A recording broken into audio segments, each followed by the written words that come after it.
My name is Tony Dattino, and I'm the president of the Dattino Consulting Group.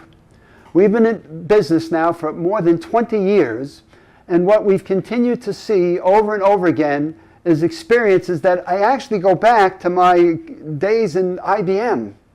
where I had the opportunity of spending almost 28 years and had the pleasure of working with some of the great quality minds of all time, which would be Phil Crosby, Joseph Juran, and Edward Deming,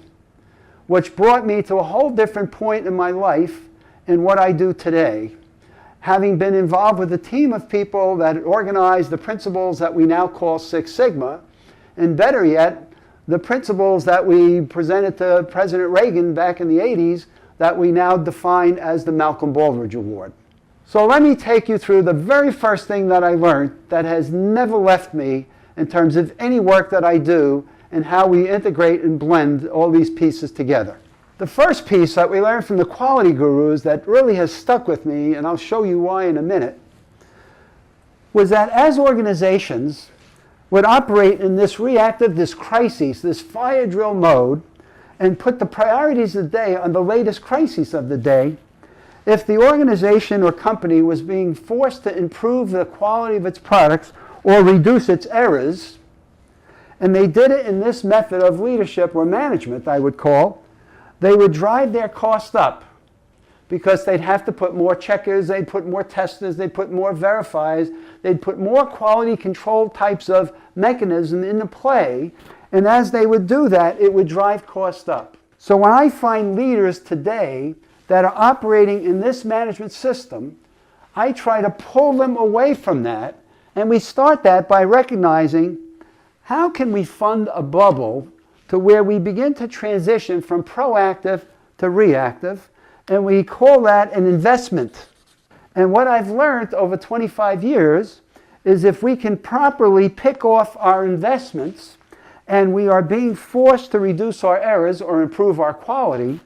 that in fact those investments will produce an ROI, a return on that bubble of something in the neighborhood of 10 to 1. Is there anybody listening to this that wouldn't make an investment that would pay off 10 to 1? Well, we're going to start with a lesson that I learned from Phil Crosby. And the first thing he had me do was learn the difference between what we call R, P, A, and F. Required work, preventative work, appraisal work, checks, tests, and failure work. And so my very first initiative in traveling around the world in the IBM company was to figure out how our costs and expenses and resources were being deployed in these four categories. And I was shocked to find out upon my initial work at this, 32% of our resources on rework, on repairs, on fix-it, on departments that we used to call expedited, and they'd expedite 90% of our orders, which would then cause you to think, if you're expediting 90% of orders, is anything expedited? These are the tests, the checks, the audits, when work was finished. So how do we shift this and take resources and put them into what we call required and prevention? So tip number one, recognize when you're in a reactive crisis mode and completely comprehend what that's doing to your cost structure and what it does to the bottom line of your business. Tip number two, you need to make sure you're clearly making bubble investments. Now, bubble investments, pick your battles. Where can you find things on a weekly basis where a little bit of extra time and maybe even a little bit of extra money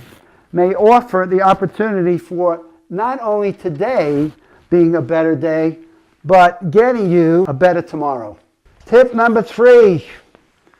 work with your frontline people and identify where they are wasting their resources and time, and work with them to figure out how you can shift that resource by making the bubbles to being more proactive, and then giving yourself more resource here for your company's growth as opposed to chasing bottom line and profits on a day-to-day basis and worrying how you're going to make the next quarter's numbers. Worry about how you're going to figure out where this junk is and how do you eliminate it.